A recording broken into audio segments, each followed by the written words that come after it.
Gracias, se los bendiga.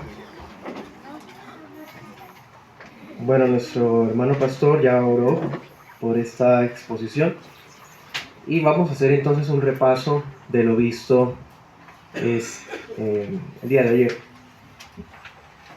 Les traje un tema que les decía que es un poco controversial y polémico debido a que pues yo quise aprovechar que es una convención bautista reformada y que se me asignó el tema de los sacramentos para enfocarme en el bautismo. Los pastores estuvieron de acuerdo con que me enfocara en él y por ello pues traje este tema que es la refutación al paidobautismo. Y a través de 7 puntos vamos mostrando bíblicamente cómo no puede ser tomado como modelo el antiguo pacto para aplicar la ordenanza del evangelio a los infantes. Bien. Les decía que el paidobautismo es la administración del bautismo cristiano sobre bebés, sobre niños, también un poquito más grandecitos, y que esto se practica por distintas tradiciones, de hecho la gran mayoría, luteranos, papistas, presbiterianos y anglicanos, entre otros. Sin embargo, para efectos de la exposición me enfocaría en la visión presbiteriana debido pues al proselitismo que en muchas ocasiones se ve y que llama mucho la atención a bautistas poco informados, poco formados y bueno, entonces la idea es a través de una exposición bíblica y teológica tengamos los fundamentos de nuestras convicciones y así tener como dar defensa de lo que creemos y que no es algo novedoso. Bueno, el primer punto fue el paidobautismo niega la superioridad del nuevo pacto. Vimos en Hebreos 8 y en Jeremías 31 tres razones por las cuales el nuevo pacto es novedoso, es superior al antiguo. Luego vimos en el segundo punto que el bautismo no es equivalente a la circuncisión a la luz de Colosenses 2, 11 al 12, que es el texto que irónicamente se utiliza para decir que sí. Mostramos que de ninguna manera Pablo está mostrando no equivalencia, sino superioridad.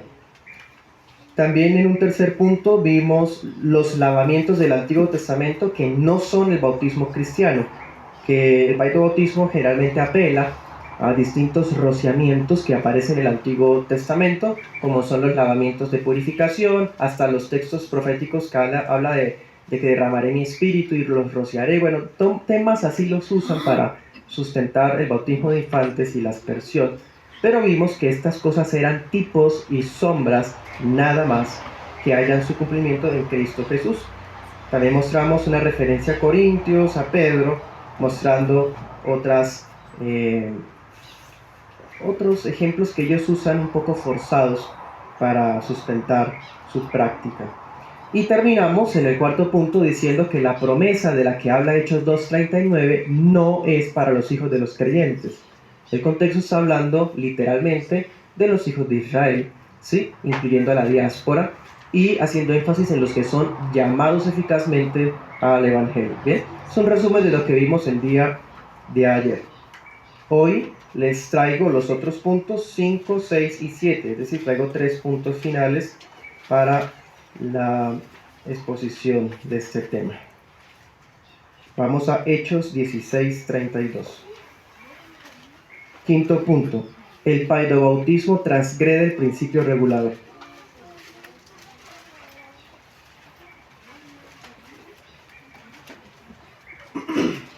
Hechos 16:32. Dice: y le hablaron la palabra del Señor y a todos los que estaban en su casa, y tomándolos en aquella misma hora de la noche, les lavó las heridas, y enseguida fue bautizado él y todos los suyos, y llevándolos a su casa les puso la mesa, y se regocijó de que con toda su casa había creído a Dios. Amén. Ese es el relato, ¿no?, de la conversión del carcelero. ¿Se acuerdan? Pablo y Silas estaban en la cárcel, Dios los libera a través de un terremoto, el hombre se va a suicidar porque pues lo iban a matar de todas formas si dejaba ir presos, escapar a los presos, pero Pablo le dice no te hagas daño, ¿se acuerdan? Y bueno, él viene, se arrodilla temblando ante Pablo y le dice: ¿qué debo hacer para ser salvo? Él les dice: cree en el Señor Jesucristo, serás salvo tú y tu casa. El hombre accede y los lleva hasta su casa, y bueno, ocurre lo que acabamos de leer. Una de las características de las iglesias reformadas históricas es una práctica doctrinal que conocemos como el principio regulador.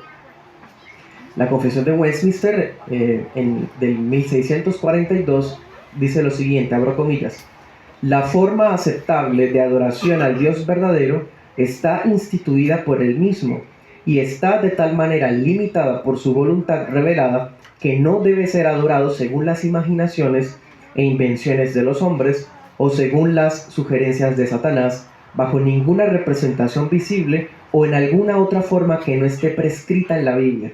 Ese es el capítulo 21, párrafo 1 de la Confesión de Westminster. Estamos completamente de acuerdo. Es más, la Confesión de Londres transcribe prácticamente ese párrafo y lo añade a su propia confesión. En pocas palabras, el principio regulador es una doctrina confesional por medio de la cual demandamos que todo lo concerniente al culto debe estar regido por un mandato bíblico expreso.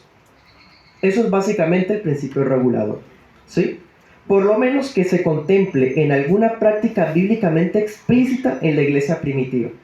Es decir, si no está literalmente mandado o si no está explícitamente practicado, no lo hacemos. Bueno, por ejemplo, el domingo. No existe ningún mandato que diga que es el día del Señor el domingo textualmente, que ya no es el sábado y el domingo, como apelan los judaizantes y los sabatistas. No, pero por exégesis y por principio regulador vemos que sí, el domingo es el día del Señor actualmente. Hacemos exégesis y vemos: Cristo resucita el domingo, se aparece el domingo una vez, al otro 8 días después vuelve a aparecer un domingo. El Pentecostés, del derramamiento del Espíritu, ocurre un domingo. En Hechos se reúnen el domingo. En Corintios recogen la ofrenda del culto el domingo. Y así vemos sucesivamente. Por lo tanto, deducimos que la práctica explícita de la iglesia primitiva era que se congregaba el domingo. ¿Ven? Entonces el principio regulador nos enseña que el día del Señor es el domingo en el Nuevo Pacto. Y no encontramos un texto literal que lo exprese, pero sí es una práctica que es explícita. Y a la luz de este principio regulador, las iglesias reformadas nunca incluimos elementos en la adoración que sean extraños al texto inspirado. Por ejemplo, la voz de las mujeres no se debe escuchar en el culto. El servicio femenino no debe ser visible en el culto. Eso rompe el principio regulador. El uso de danzas, músicas contemporáneas, pues que ya conocemos, que son bastante mundanables, shows de talentos. En un culto reformado nunca se va a dar testimonios. Eso rompe el principio regulador de una iglesia históricamente, confesionalmente reformada. Bueno, y la Biblia no prohíbe explícitamente estas cosas. Bueno, por lo menos algunas de ellas. Otras que sí está textual que se deben hacer. Pero lo que voy es que no necesariamente debe estar explícita la prohibición, como que tampoco tiene que estar explícitamente el mandamiento. Sencillamente el principio regulador nos ilustra de que cuando no está explícito, debe estar implícito a través de la práctica. Bien, en pocas palabras. Jesús es el único que tiene la prerrogativa de legislar sobre las ordenanzas del Evangelio. El Espíritu Santo es el que nos dice qué es lo que debemos hacer para adorarlo. Entonces decía uno de los hermanos expositores, está la recolección de ofrendas en el culto, el canto en el culto, eso está ordenado explícitamente en la palabra, en el día del Señor, ¿sí? El ministerio de los varones, en los oficiales de la iglesia, ordenados, tanto ancianos como diáconos, ¿sí? Todo eso es literalmente expreso en las Escrituras, por lo tanto, eso es lo que entendemos como principio regulador y estamos todos de acuerdo.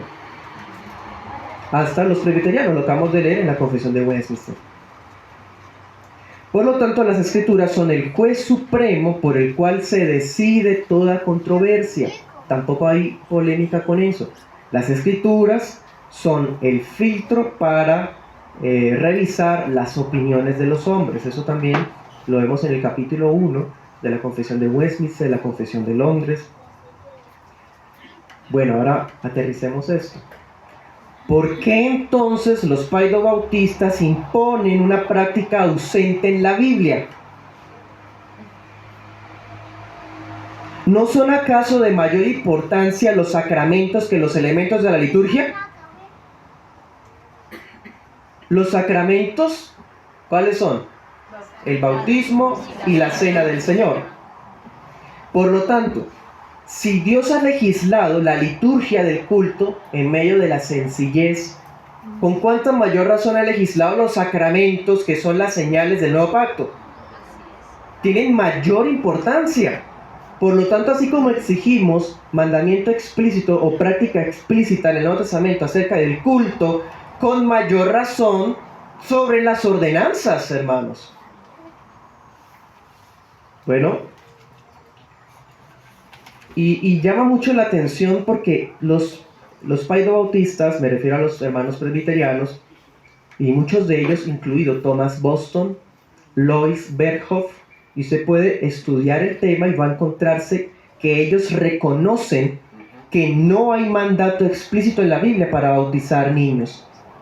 Lo reconocen textualmente en libros de renombre de académicos. Ellos reconocen que no hay un solo caso que sirva como evidencia directa en donde se diga claramente que niños fueron bautizados. Estoy parafraseando unas palabras de Berghoff.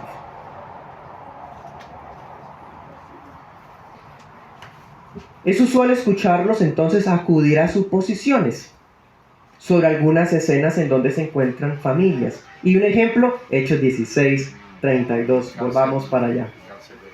Ahí vemos en el versículo 32 que cuando Pablo y Silas les habla la palabra a esta familia, dice que estaban presentes en la casa, bueno, todos los de la casa. Luego en el versículo 33 dice todos los suyos. Luego en el versículo 34 dice con toda su casa. ¿Sí? Entonces apelan a la suposición de que pues una casa debe incluir niños, una familia tiene niños, por lo tanto hay niños. ¿Se dan cuenta? Otra vez silogismos. Que son presuposiciones. Pero el contexto demuestra que estos familiares que accedieron a las aguas bautismales fueron ¿quiénes? Versículo 32, a los que se les habló la palabra del Señor.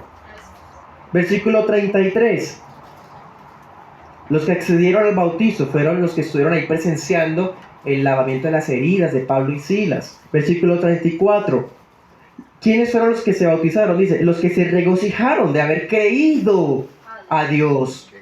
Creyentes, la familia que pudo creer del carcelero fueron los que se bautizaron. Entonces el texto mismo limita la suposición de que hay niños.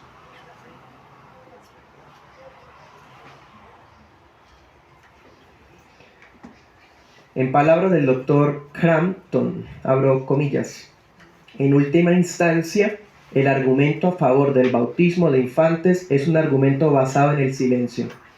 Y un argumento que se basa en el silencio es una falacia lógica y una violación del principio regulador de la adoración. Cierro comillas. Sexto punto. El paidobautismo es históricamente incongruente. En este punto que entramos, no vamos a estar en las escrituras. Les voy a compartir un barrido histórico que el servidor realizó en estos meses de preparación. Y lo que pude hallar, hermanos, es esto. El paidobautismo es históricamente incongruente, incoherente. ¿Y por qué lo digo de esta forma? Yo les decía que esto se practica por las grandes tradiciones. Les mencioné las más grandes, podría mencionar más. Roma, anglicana, luterana, presbiteriana, la copta, la ortodoxa griega, y así sucesivamente podríamos mencionar más. Pero ¿por qué decimos que es históricamente incongruente? Porque cada una de ellas defiende el paidobautismo de forma diferente y refutando al uno y al otro. El presbiteriano sustenta el paidobautismo de una manera distinta a todos los demás, los refuta a todos los demás. El luterano hace lo mismo, refuta a todos los demás y la basa en otro detalle, en otro aspecto doctrinal y teológico. Roma, lo mismo. Es más, dentro de Roma, una es la interpretación de la iglesia patrística y otra es la interpretación del medioevo. O sea, es que ni siquiera hay acuerdo entre ellos. Este punto veremos un aspecto más histórico. Vamos a mostrar que los teólogos paidobautistas tropiezan con ellos mismos, tratando de explicar una doctrina que la Biblia no respalda. Porque, hermano, francamente, la cuestión detrás de este tema no es tanto si la iglesia antigua bautizaba bebés, sino por qué lo hacían. Ese es el tema. ¿Por qué lo hacían? Pero, ¿sabe qué encontramos? Durante por lo menos la iglesia patrística e incluso la medioeva, ninguna iglesia bautizaba infantes sobre la base del pacto. Nunca. Ese argumento fue novedoso y fue expuesto por Zwinglio y luego desarrollado por Calvino.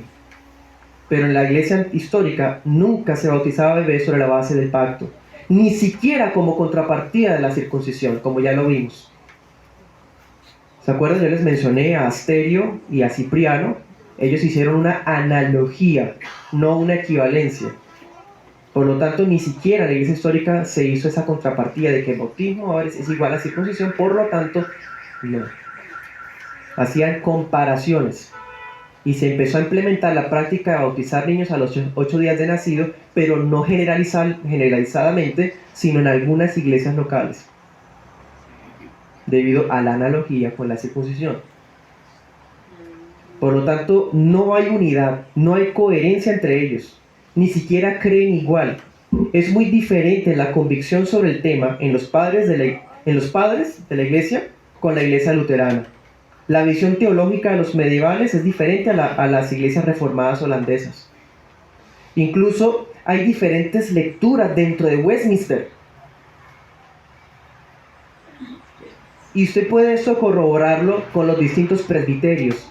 Porque, hermanos, el hecho de que existan presbiterios no significa que haya unidad. Hay hasta diferencias en ellos, entre los presbiterios.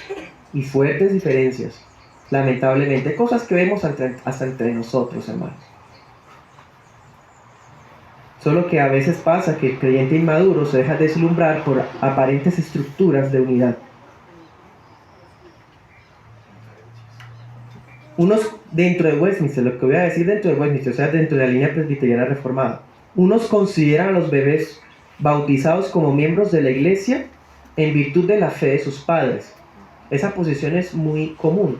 Es decir, si yo soy creyente, mi hijo, por lo tanto, puede ser bautizado en virtud de mi fe. Esa es como la visión más popular entre nosotros. Pero dentro de Westminster hay otros que afirman que los niños, aunque son hijos de creyentes y se bauticen, de todas formas deben ser tratados como esclavos del pecado y esclavos del diablo hasta que vengan personalmente a Cristo. Dentro de Westminster. Porque es que hay un tema. Hay una falacia. Es decir, si los hijos de los creyentes o son hijos del diablo o son hijos de Dios, son esclavos de Cristo, esclavos del hombre. No, pues como son de creyentes tienen que ser de Dios. Eso es una falacia de reduccionismo.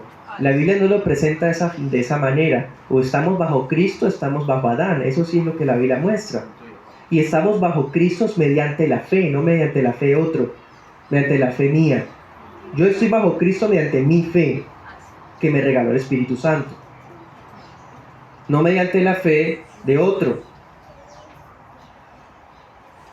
Antes de la Reforma, el paidobautismo se practicaba sobre la base de la tradición.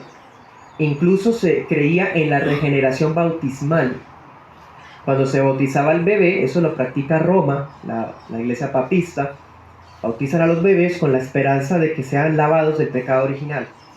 De tal forma que si un bebé muere, no va a irse al limbo, un sector imaginario, sino que pueda ir al cielo, ¿sí? Porque se bautizó. Otros piensan, dentro de otras tradiciones, que si el bebé no se bautiza, entonces puede irse al infierno. Dese cuenta, entre ellos mismos. No he citado por ahora a ningún bautista.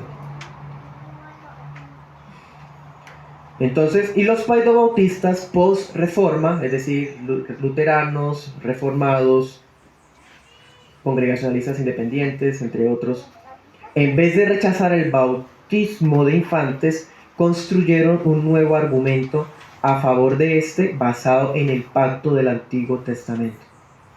Claro, si la reforma se basó tanto en la sola escritura y empiezan a ver que no hay nada en la Biblia acerca del bautismo de infantes, algo muy irónico que en vez de rechazar esa práctica como se hizo el movimiento bautista, se quedaron ahí buscando pretextos para sostenerla.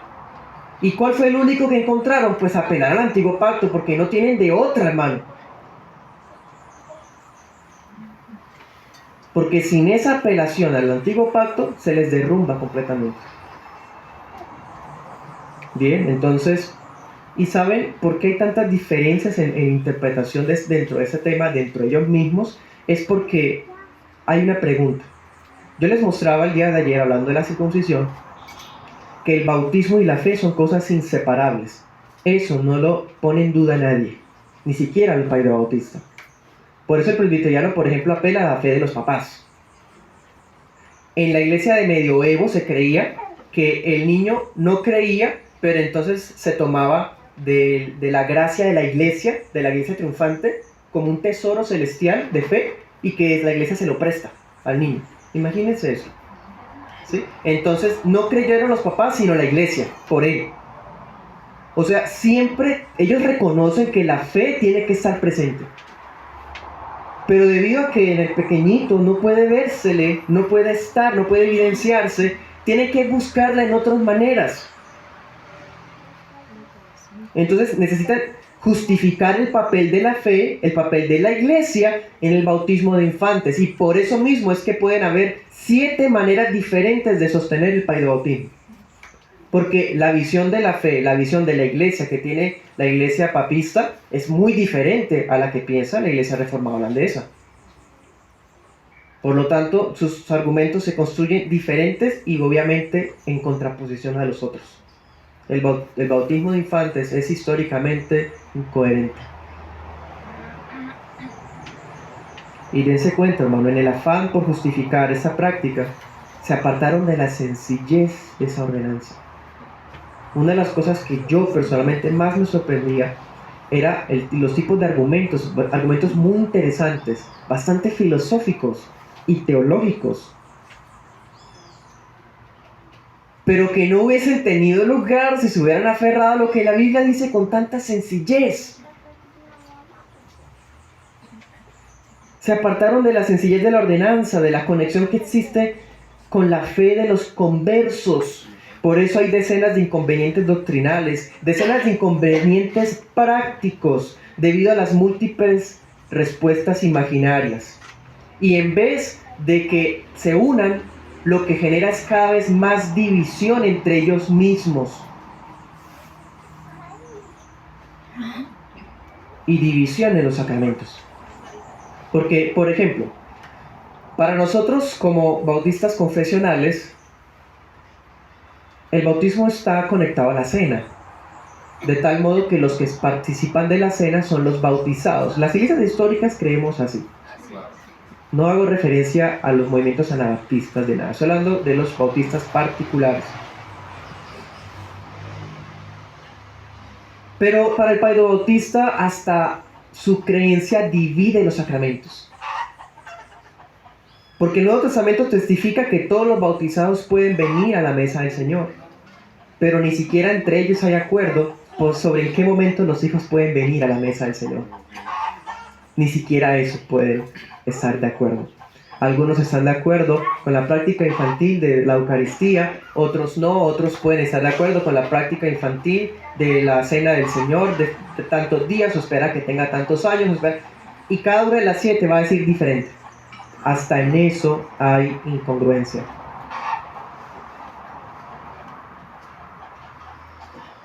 ¿Se dan cuenta, hermanos?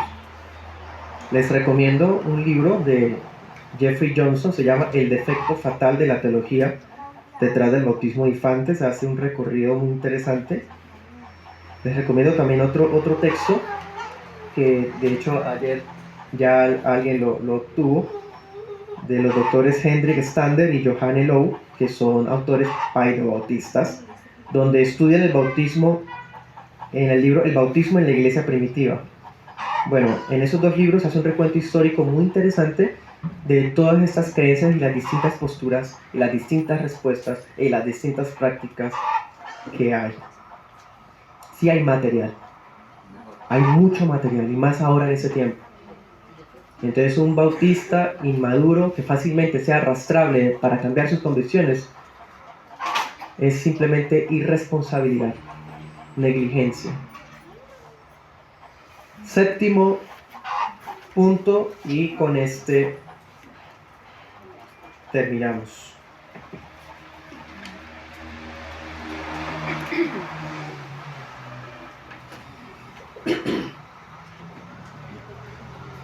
El credo bautismo de inmersión no proviene del siglo XVII.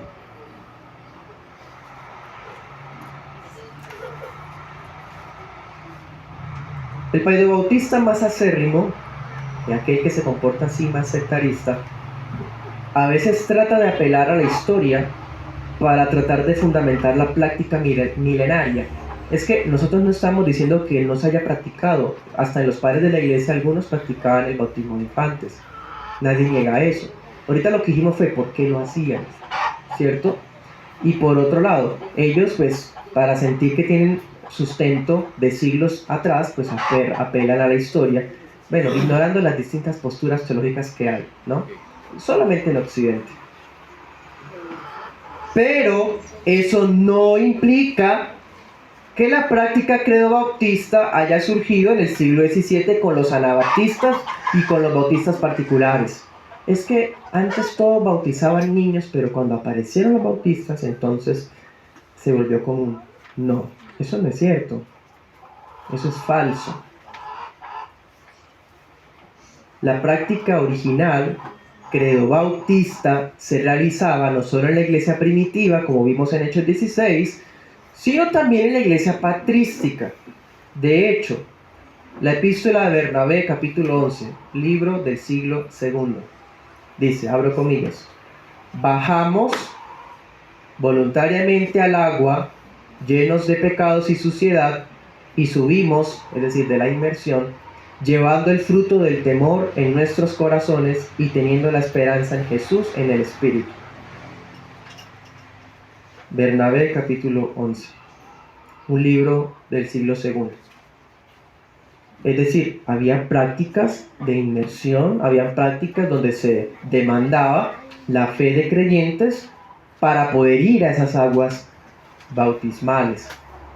Es decir, hay testimonios bastante tempranos de creyentes yendo a las aguas. No necesariamente solo de adultos, sino creyentes.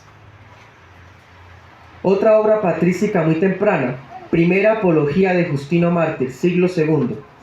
Abro comillas. Dice, relataré la manera en que nos dedicamos a Dios cuando fuimos hechos nuevos por medio de Cristo. A todos los que están convencidos y creen que lo que enseñamos y decimos es verdad y se comprometen a vivir en consecuencia, se les ordena que oren y rueguen a Dios con ayuno por la remisión de sus pecados pasados, nosotros orando y ayunando con ellos. Entonces los llevamos al lugar donde hay agua y son regenerados, porque en la patrística se creía que el bautismo regeneraba. Y son regenerados de la misma manera en que nosotros lo fuimos, porque en el nombre de Dios el Padre y Señor del universo y de nuestro Salvador Jesucristo y del Espíritu Santo reciben el lavamiento con agua. Después de haber lavado así al que ha sido convencido y ha asentido a nuestra enseñanza, lo llevamos al lugar donde están reunidos los que se llaman hermanos, para que ofrezcamos en común oraciones sinceras por nosotros mismos y por los bautizados. Terminadas las oraciones, nos saludamos con ósculo. Y a este alimento se le llama entre nosotros Eucaristía, de la que no se permite participar a nadie más que a los que creen que las cosas que enseñamos son verdaderas y que han sido bautizados. Cierro comillas. Justino Mártir, siglo II. Dense cuenta del proceso que él tenía en su iglesia local. Había gente aspirante a membresía que ya iba a llegar la semana del bautizo, pero antes de eso hacían ayuno, oraban, pidiendo perdón por los pecados pasados, ¿sí? Hacían otras prácticas también propias de la época, pero cuando llegaba el día del bautizo, se revisaba que la persona fuera realmente un creyente de testimonio y a él se le bajaba en las aguas mientras los demás hermanos que eran testigos oraban por ellos. Luego que salían de las aguas, los recibían con un beso santo, lo leímos, oscuro, y luego los llevaban a la iglesia y allá tomaban la cena. ¿No es eso lo que hacemos, por ejemplo, en las iglesias creobautistas? En la iglesia de Girón se hace así.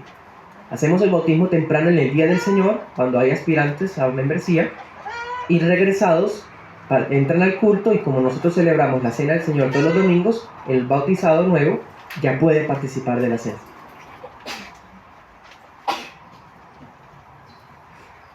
Entonces, no salimos del siglo XVII. Por esa misma época, Clemente de Alejandría escribió una obra llamada Exhortación a la Perseverancia. Era como una carta dedicada, dice, a los recién bautizados. Y en esa carta, Clemente describe el ideal de la conducta cristiana. Comenta el doctor Stander que parece que Clemente pensaba que los candidatos al bautismo, que eran lo suficientemente maduros, eran los que podían asumir esta responsabilidad. ¿Ven? Epístola de Bernabé, Justino Mártir, Clemente de Alejandría, otros, sigamos. Tertuliano, Hipólito, padres del siglo III. Vimos siglo II, ahora vamos siglo III. Ellos eran bastante celosos, Tertuliano e Hipólito, bastante celosos porque el bautismo fuera hecho sobre catecúmenos. ¿Se acuerdan qué es esa palabra? El catecúmeno es lo que para nosotros es discípulo creyente. Catecúmeno es el que estaba recibiendo el catecismo, las enseñanzas del discipulado de la iglesia, la instrucción para bautizo, el discipulado de bautismo y membresía. Esos eran los catecúmenos. Nosotros les decimos hoy aspirantes a membresía, por ejemplo. Otros les dicen candidatos a bautismo. Ellos eran muy celosos en eso. Y alguna vez se les preguntó sobre los niños pequeños, porque ya para el siglo III algunas iglesias empezaron a practicarlo. Entonces a ellos se les preguntó, ¿qué hacemos con los niños de los creyentes o nuestros niños? Tertuliano dijo lo siguiente, abro comillas, dejad que vengan, citando el texto que dice, dejen que los niños vengan a mí, otro texto conveniente. Dejad que vengan. Y luego dice él, entonces mientras crecen, mientras aprenden a dónde ir, dejen que se conviertan en cristianos cuando hayan llegado a ser capaces de conocer a Cristo. Tertuliano. Es decir, para Tertuliano lo mejor era aplazar el bautismo de los niños.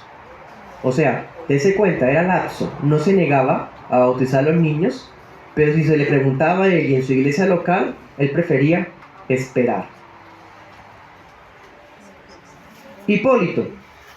En el caso de Hipólito, Hipólito mostraba mucha preocupación en el examen que se hacía a los aspirantes. Nadie podía ser miembro de la iglesia porque sí, hermano. No era algo tan sencillo como que, bueno, vamos a hacer un retiro y aquí hay agua. ¿Cuántos quieren bautizarse? ¡Vamos! Y va todo el montón de gente hasta el del carro que llevó a la gente en el bus, ¿sí? Él también como que se emociona y se une. Yo también quiero bautizarme. Y se van todos a... No, así no era. No. Hipólito dice que se hacía un examen cuidadoso de los que iban a ser bautizados. Se miraba la vida, la familia, si alguno era ladrón, si habían sido hechiceros, si tenían ídolos. Era un examen profundo.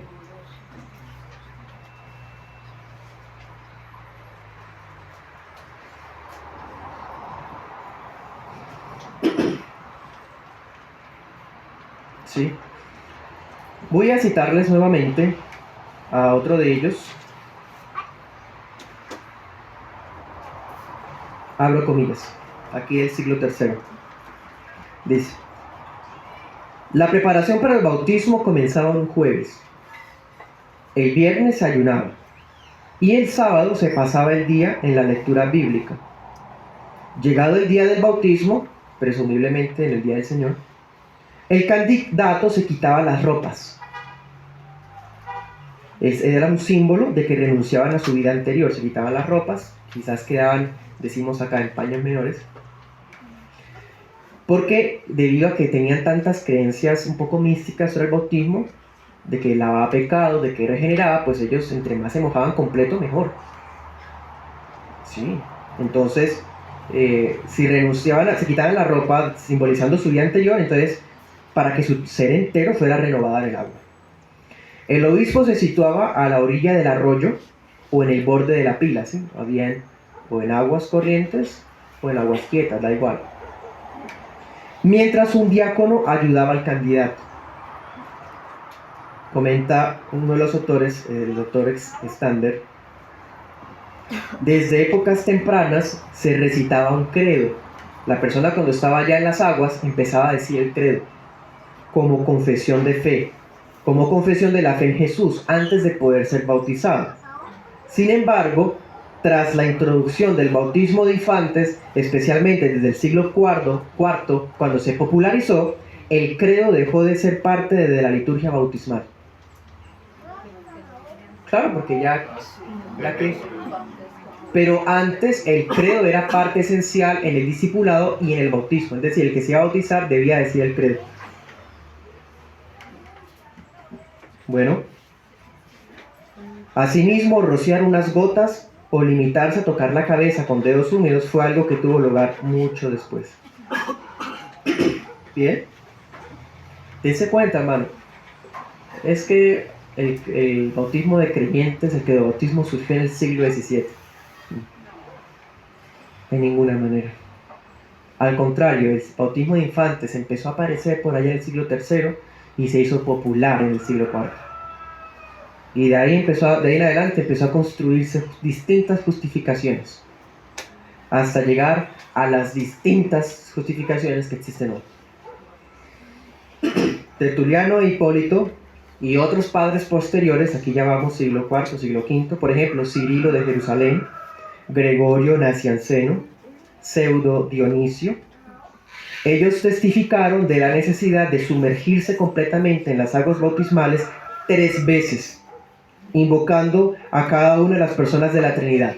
Miren, eran tan místicos en muchos casos que no solamente debían estar casi que sin ropa para bautizarse, más hasta la mujer tenía que soltarse el cabello completamente para que no quedara nada sin mojar, que se debía sumergir 3 veces. El obispo decía en el nombre del Padre y la persona salía. Ahora él decía unas confesiones en el nombre del Hijo, salía. Él volvía a decir otras cosas y en el nombre del Espíritu Santo. 3 veces sumergía a la persona. Inmersión.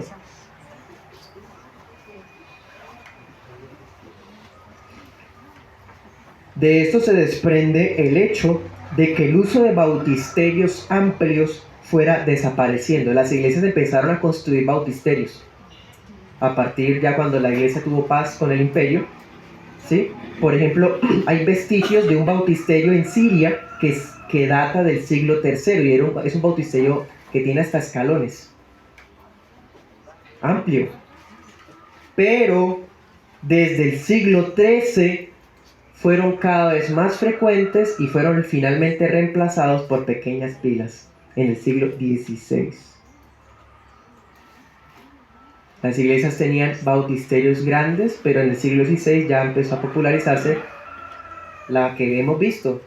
Los que provenimos de la tradición papista nos acordamos de las pequeñas pilas que hay. ¿Se dan cuenta, hermanos? Entonces, habiendo visto estos 7 puntos que refutan esta práctica creo que debe ser suficiente para darnos cuenta de lo bíblico de nuestra práctica. la razón por la cual en el siglo XVII tantos paidobautistas se convirtieron en bautistas. Recuerdo a don Irán Hudson, un misionero, con su Biblia en la mano, cuando iba de camino a la misión a, creo que era India. Cuando llegó a India ya era bautista, siendo presbiteriano. Porque él decía, voy a llevar las misiones a este país, pero eso va a implicar que voy a bautizar gente. ¿Cómo lo hago? Y junto a su esposa, orando y leyendo la Biblia, se dieron cuenta de la necesidad de que sea credo bautista. ¿Sí? Entonces, ¿por qué hoy pasa al revés? Desinformación, poca formación bíblica y, por supuesto, poco acercamiento a la historia de la iglesia. Conclusiones. Primera, el credo bautismo, desde una comprensión confesional histórica, insisto, no estoy haciendo referencias a los argumentos anabaptistas. ¿Qué dice el evangélico común? El anabaptista, ¿qué es lo que dice? Hay que esperar que los niños decidan. Hablaba con un hermano ayer, él decía, bueno, me recordaba otro de los argumentos que usan es que Jesús es nuestro modelo. Y hay otro argumento que se usa popularmente, que no tienen pecado los niños, que ese es más ignorante aún. Porque los niños sí tienen pecado, ¿sí? Pero bueno, entonces nosotros no usamos esos argumentos. Es que hay que esperar que el niño decida o que él sea responsable. No, hermano, así argumentaría alguien que no conoce el tema bien. Es que hay que esperar, bueno, no, la argumentación no está por ese lado. Las herramientas que les he brindado estos 2 días, úsenlas. Esos son los argumentos bíblicos históricos. Sí, Jesús es nuestro modelo, sí, se sumergió en aguas, amén, pero eso puede ser fácil rebatible. Es que hay que esperar a que ellos decidan. Bueno, eso no es decisionismo arminiano. Ellos pueden rebatir eso diciendo que eso es arminianismo. Entonces no se queden con esos argumentos, hermanos, hay más. Desde una comprensión confesional histórica, vemos que el credo bautismo es más coherente con el legado de la Reforma y por eso insistimos en que somos bautistas reformados. Claro, porque estamos resaltando la importancia de sola fide. Incluso más que ellos que se adueñan del término el reformado o que dicen que son los verdaderos. Al contrario, estamos diciendo que la sola fide tiene tan gran peso que hasta en el bautismo es parte importantísima. Además, démonos cuenta que el credobautismo no está solo en la historia de la iglesia. Puede darle la mano a la iglesia triunfante y se la va a extender Tertuliano, Hipólito, Clemente y otros padres más que no quiero molestarlos con tantos nombres de hombres. Al contrario, entonces, el credo bautismo se une a la práctica milenaria de la iglesia y a la práctica de la iglesia antigua. Y al final, ya conclusión final, cito el Catecismo Ortodoxo de Hércules Collins, preguntas 70 y 71. Primero, dice, ¿no debe ser bautizado ningún infante? Respuesta, ninguno, de ninguna manera, pues no tenemos precepto ni ejemplo para esa práctica en todo el libro de Dios. Segundo, ¿prohíbe expresamente la Escritura en algún lugar el bautismo de infantes? Respuesta, es suficiente que el oráculo divino mande el bautismo de creyentes, a menos que nos hagamos más sabios que lo que está escrito. A Nadab y a Abiú no se les prohibió ofrecer fuego extraño, pero al hacerlo provocaron la ira de Dios porque se les había mandado tomar fuego del altar. Cierro comillas. Amén. Oremos.